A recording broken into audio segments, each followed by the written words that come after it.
And I think he's learned from that defeat at the hands of Matters Razma. Yeah, Razma last year, but beating Watermainer yesterday for his first win in a PDC ranking event. Many people watching this match may not have seen Bartons before, but he is currently the World Darts Federation's leading player.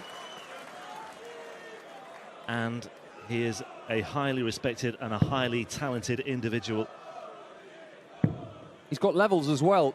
We talked a lot at the start of yesterday's play about how Richard Veenstra, who lost the first game of the tournament, has the Lakeside single game average record.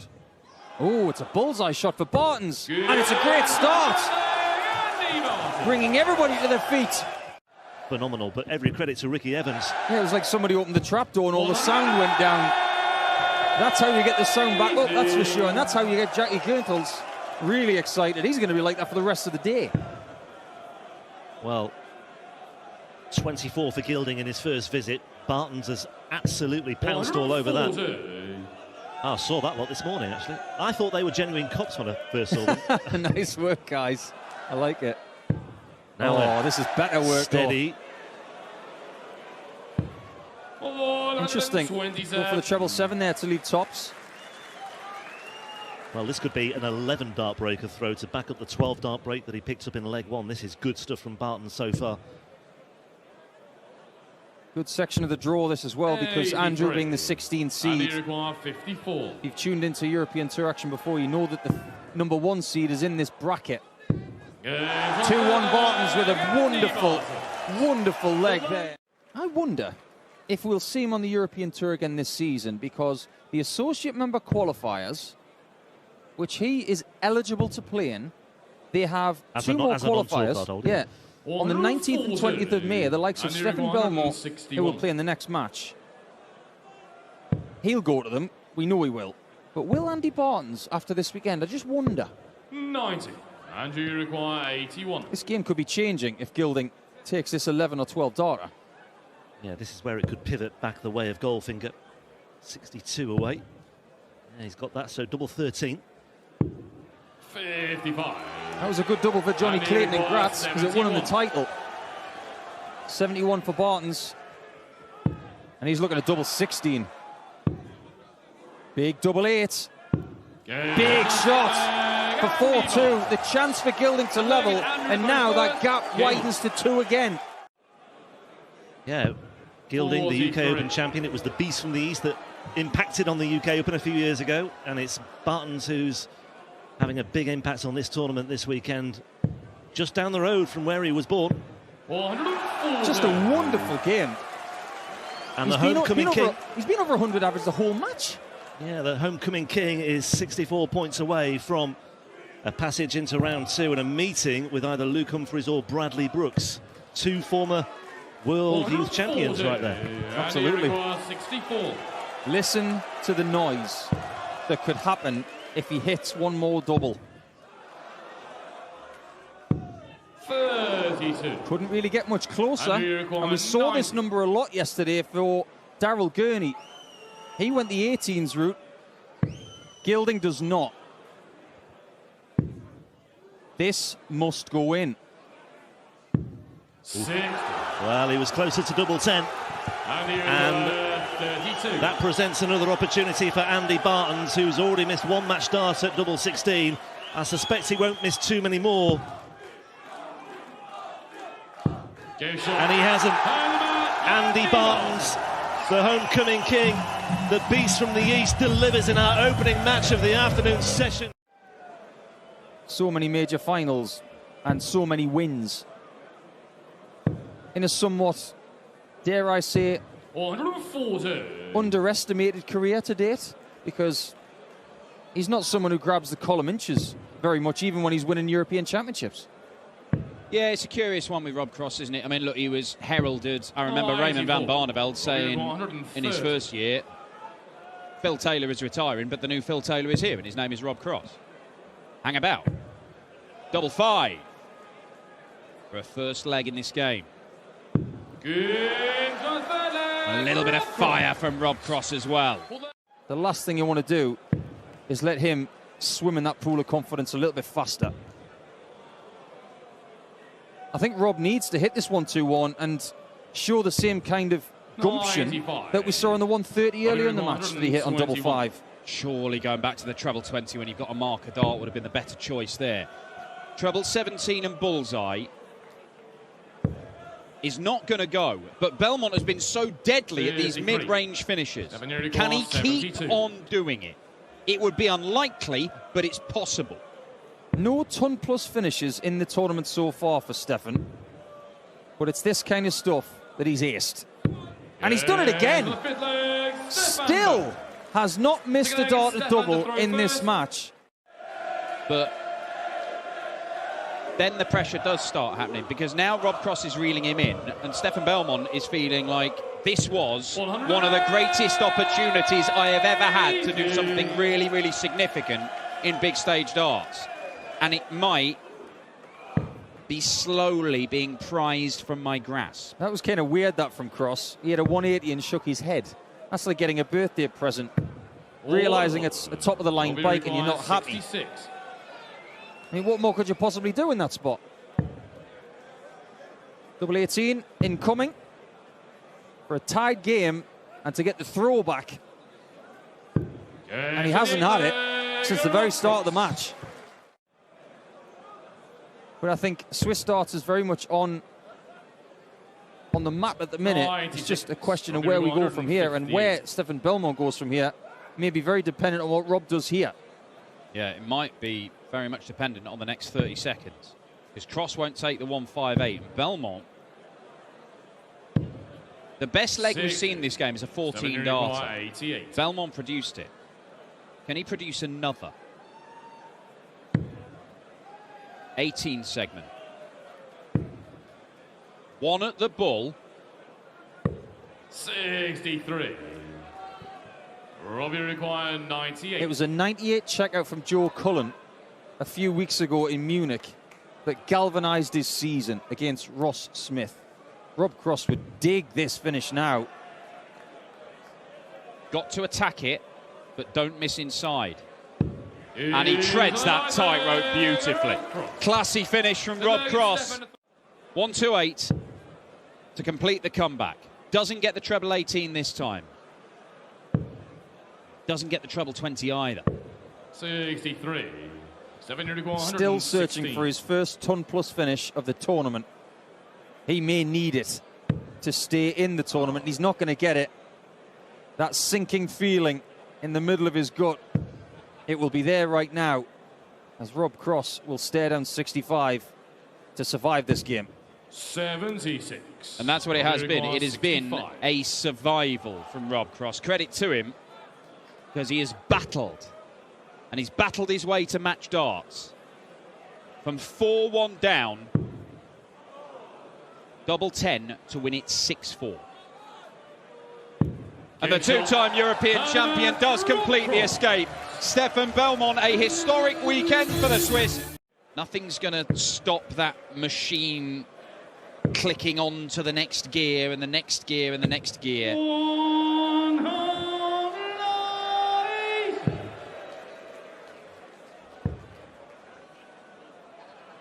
93. That's 4. Make it 5.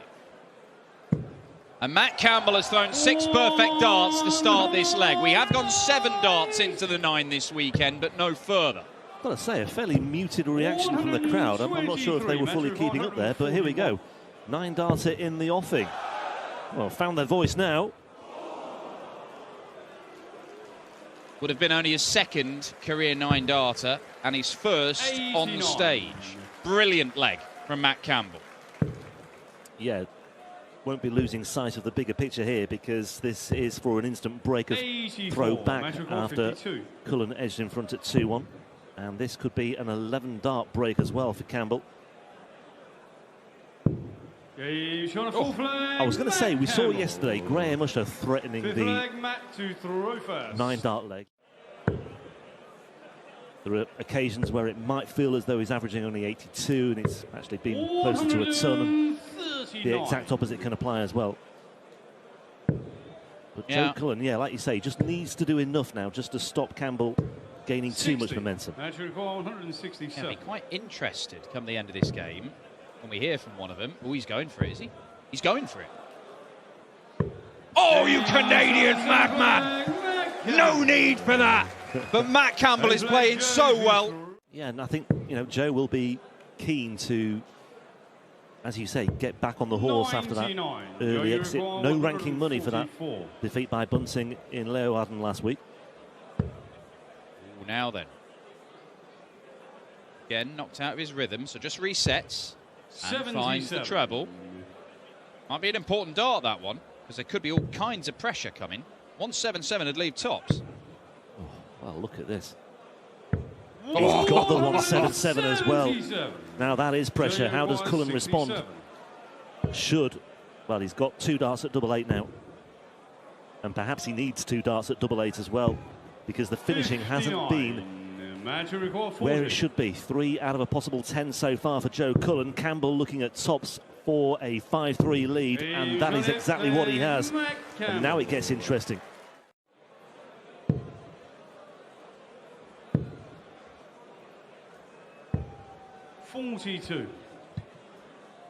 Shoulder slump from Cullen. He knows that visit of 42 has just opened the door. Matt Campbell 111 points away from reaching the final day of a European tour for the first time in his career. Match record 111. Here we go, chance. And that leaves tops. 91. And that leaves the door open. But for how much longer? Oh, once again, he's hit the single one with his first dart. Did it not too long ago as well. And that has been a problem for Joe Cullen today. And Matt Campbell, take 2, double 10 this time. And this time, George Noble has a good look at it, but it's more than good enough from Matt Campbell, and a 103.49 average. But the downside of that is it was a losing average. It's amazing how many times that happens, actually. And that was in a defeat to a Dutchman by the name of Dirk van Dijvenbode. That was in Leverkusen at the last 32 stage, which is exactly where we are right now. So he knows what is incoming from Danny Noppert. It will feel extremely familiar. Just a question of whether we can hurdle him at some point. I think Evans will be pleased with where he is right now. I'm sure he's aware that his average is certainly where it should be, and perhaps where it needs to be against a player of Noppert's calibre. You look at Evans this year on the Pro Tour, he's averaging, well, his average over the course of the 10 tournaments played so far is 90.31. He's 10 points on top of that today. 99, then you record 41. If there's one player today who's not going to be perturbed by the heat, it's going to be Ted, because he's worked in some very hot kitchens. If you can't take the heat, get out of the kitchen. And that is an 11-darter from Danny Noppert. Yeah, his versatility and the cover switching to 19s is certainly one of the foundations of his game plan. And 57. Yeah, just 1 or 2 signs of agitation are beginning to appear on the face of Ted Everts as well. This is that chance for that first break. 144, however, will not go, but Noppert will feel as though he's perhaps got 6 darts from here. That hasn't worked out the way he planned. 56. And that's a rare troubleless visit from the freeze. Everts might look at 19s for this shot.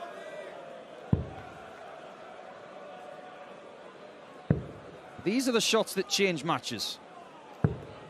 92. Ted's done well, Then you require 88. but Noppert has made a career so far of hitting things like this. Oh, gorgeous. Double 14.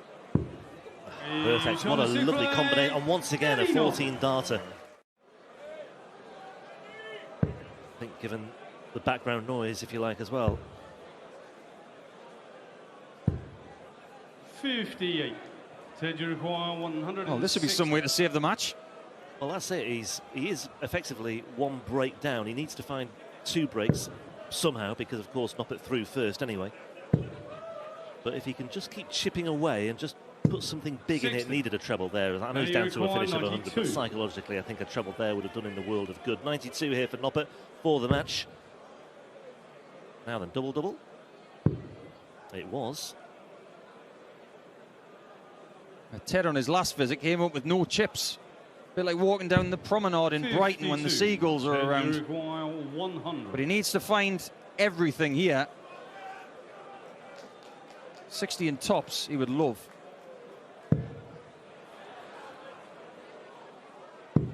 Oh, well, take that. This is why darts is such a brilliant sport.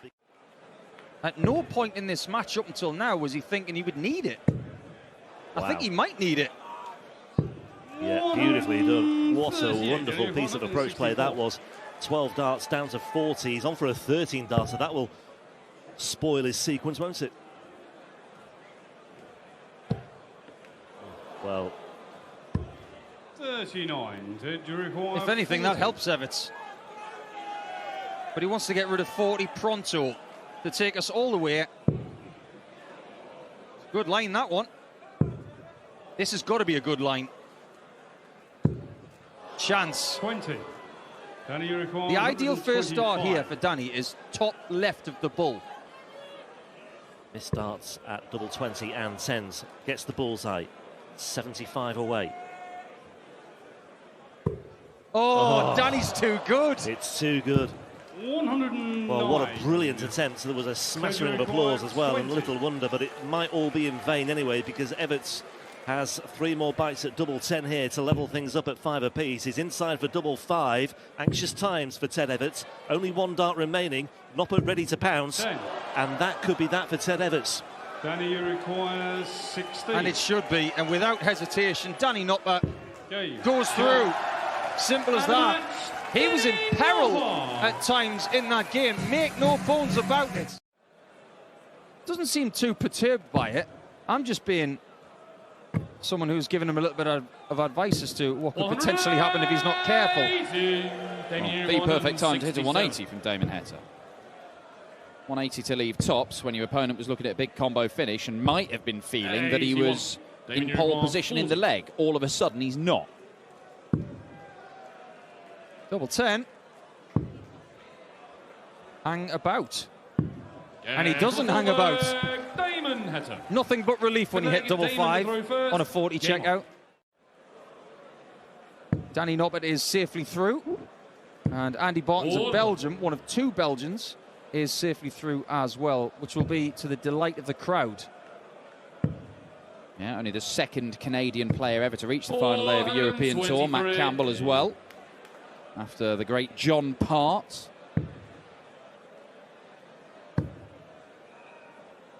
Ten years since he last made the final day as well. 2013. Didn't seem like that long ago. Damien looking at tops. Oh, it's a great shot. Is he nicknamed the Mole? He is nicknamed the Mole. You can even see a mole on the back of his shirt. It's all right, I guess. He was brilliant in all departments. He was one of, easily, the top 10 players, and you could argue very strongly that he was one of the top 5. 160. He's not at that level this year. He'd probably say top 20, but it's still good enough to win loads of games. 100. Damien, you require 116. He's boiling up to something at the minute, that's for sure. That's flattened out and might actually help Damien because it allowed him to find that 60. 98. But maybe not Damien, the leg. You require 60. 20 for tops. No flatty dart from Damon Heta. He's having to move because it's blocking a portion of the bed. But that looks to help. Oh, my. That would have felt good when he let go. Straight down the line pretty much. But somehow finding a gap between the wire and the initial dart. It's a bit like that Danny Noppert shot at the bullseye. And now he's coming back for tops. Damien, you require 40. Had 2, now has 3 if he needs them. Only needs the 1. Damon Heta. Dave Chisnall said at the start of this year, this could be the year where he picks up a major, maybe a couple. 434. And it's difficult to argue against him being in the mix because right now, yes, Gerwyn Price looks like the best player in the world, but after that, it is a free-for-all. Damon, you require 74. Damon Heta looking to put himself in the mix for tomorrow's action. 2 more match darts. And he makes the same misses as the previous leg, almost carbon copies. Those two shots are about as uniform as his lawn mowing from earlier. Now, don't miss the 20 this time, Damien, because a shot at the bull will keep you on track for another comeback, just like Jeff Smith yesterday. 70. Not this time. Damon, you require 32. Looked a good guide as well. Surely he can't keep giving chances at double 16 to Damon Heta. No, he cannot, because the heat, the Aussie #1, wins it 6 legs to 3. Yeah, as you mentioned, Dan, prior to Gurney turning up in Graz, he didn't really have a great deal to shout about on the European Tour stage this year. Just that solitary win against Gabriel Clemens in Kiel, but he, as a qualifier, was picking up money for those early defeats, those first-round defeats, and he's got more than £17,000 on the European Order of Merit, so he's looking very good indeed, having already qualified, plus whatever he picks up here this weekend as well. There's just over a grand separating these two on the European Order of Merit. Yeah, I mean, he's going to Dortmund. No doubt, unless he's injured. Yes. He's going to Dortmund. That's that done.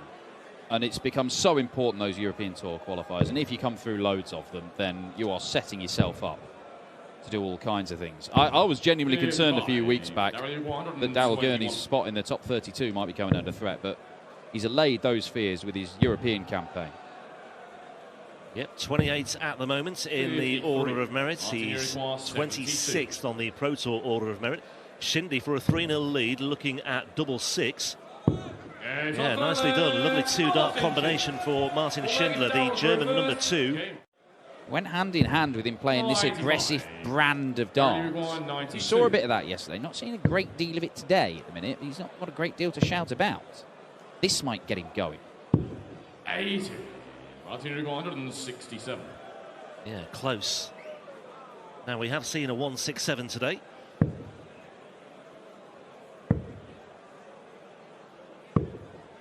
$402.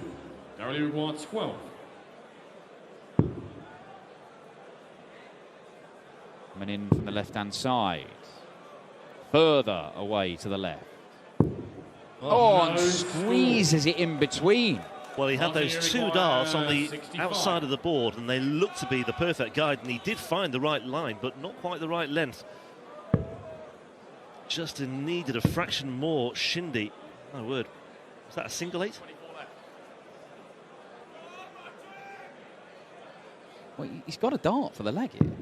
And he's taken it in the most ridiculous circumstances. A real sheepish look over the shoulder from Martin Schindler. Well, he's had darts to win 3 of the 4 legs played so far, Daryl Gurney.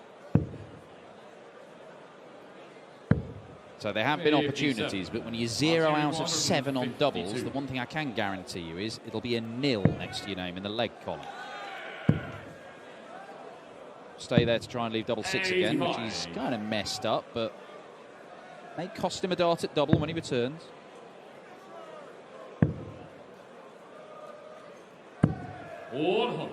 Martin, you require 67. Does cost him a dart at double. This time he gets the single 18, not the double. So he gets the double he wants, and Martin Schindler is 45% on the doubles.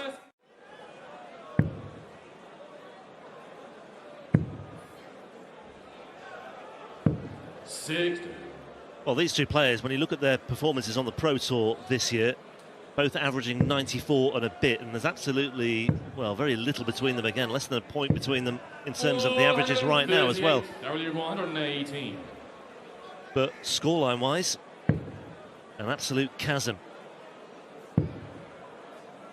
Tops for Gurney for the break. 83. Yeah, that just about sums up his afternoon so far. Well, more match darts, and this time it won't be at the bullseye. It's going to be at double 16. And Martin Schindler doesn't miss this time around. It is a comprehensive 6-1 victory for the German, who beats Daryl Gurney on a big stage for the first time in his career. The one thing that's never really been in doubt is the talent. And I think everybody knows how good he still is. But maybe Ryan Searle knows better than anybody because he sees it firsthand more than anybody. 135. Anderson just looked to be enjoying himself, which was great to see on a Europe. You were never really sure about his 41. attitude to the European Tour when he was away for so long. But it was just refreshing to see that he did look at ease, and he was very happy to engage in a very lengthy post-match appraisal with Philip Brzezinski, our MC. Gary Anderson looking at a ton 40, and he's now looking at double 10. Well, what a statement that is from Gary Anderson. But I would just love to relive that. I remember watching it from afar, 60. but I'd love to have been there to watch that final. It must have been rather epic. Hildesheim is to come this year for the German Darts Championship. And we're in Prague next week, and Sindelfingen in a couple more after that. Plenty of darts coming your way in May before June has a bit of Trier, which is somewhere that Gary's not going to be. He'll be in Prague next week, but as far as European Tour guarantees, that's all he has right now. Today, possibly tomorrow, and next week. Searle will be seeded for the remainder of the summer. Yeah, Anderson's record in qualifying for that event in Prague, by the way, was very impressive. On we go at 3-1. Back in again, and that's one of the reasons why he has won what he's won. But if you think that that CV is complete, it's not. If it was, I firmly believe that Gary wouldn't be playing anymore. But there are still things that he wants to do. Well, the way he started, it's not quite what he was doing yesterday, leaving... Oh!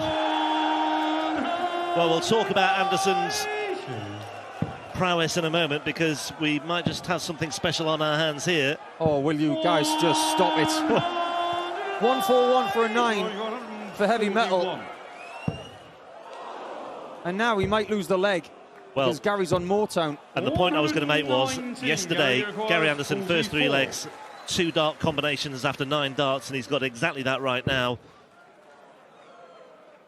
And despite the threat of that 9 dart leg from Ryan Searle, it's Anderson who takes it.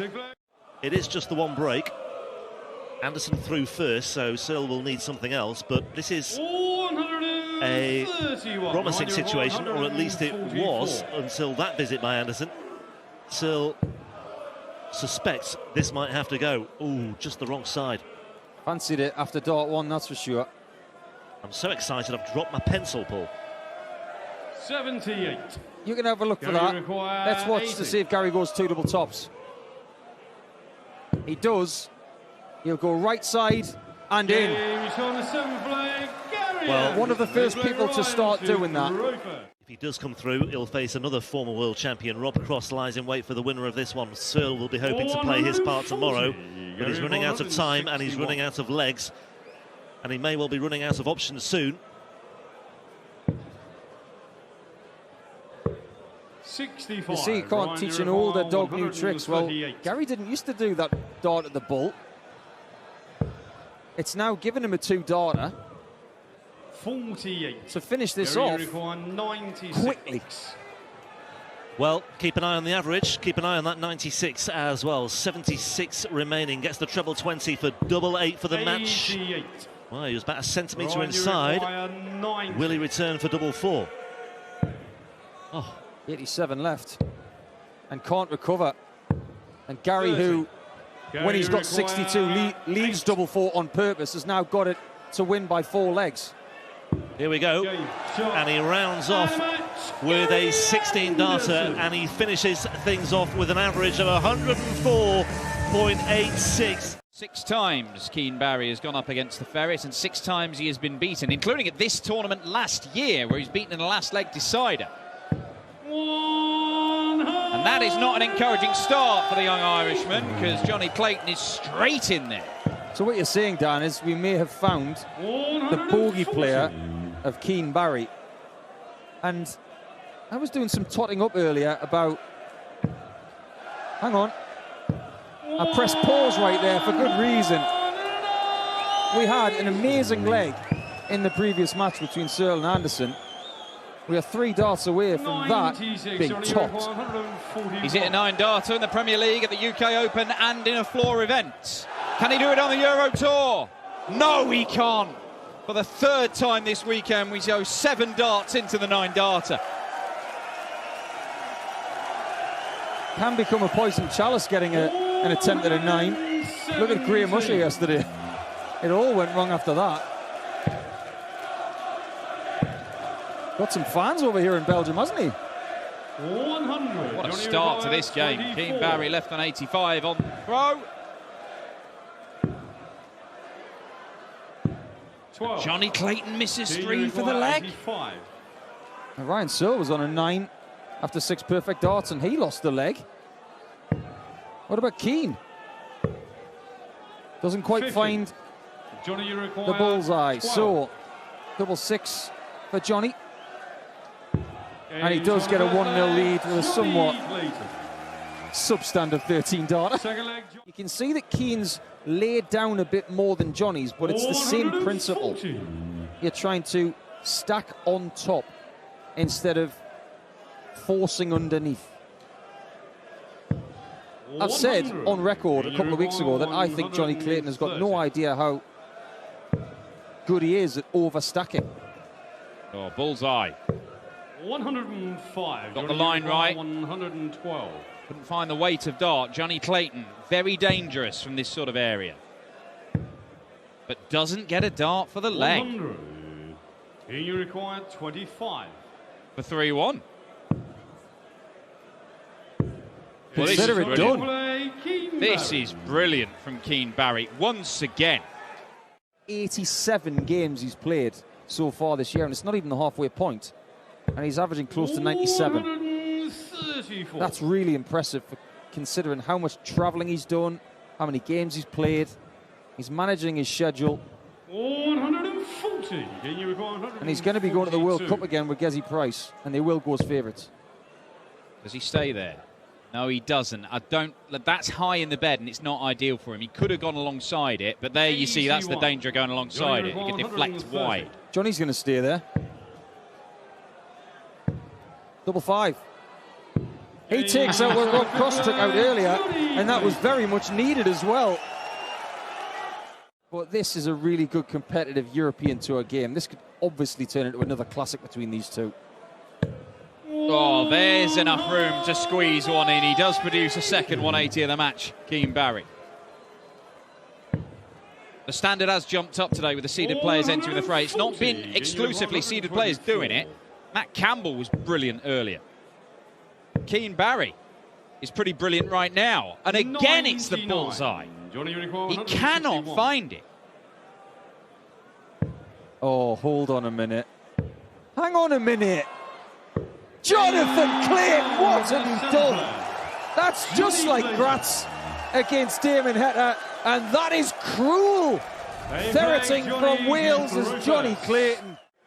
When he goes to Sindelfingen, because that's around the time where the playoffs for the Premier League will happen. 58. Johnny, you're 167. Now this is to finish the job. He's not going to produce another one. This would be mad. This would be silly. When he fancies it, he just goes for it. He's like Kevin Costner on the 18th in Tin Cup. Give me the 3 wood. Keane Barry, can he get a dart at the bull again? He doesn't even get a go at it. 57. And he misses it for good measure. It's in the bullseye that has decided this game. Keane has missed it repeatedly. Johnny Clayton has hit it once, missed it for the match, but tidies it up on double 4. It is a stunning way to end the afternoon session. A ton plus average for Johnny the Ferret Clayton.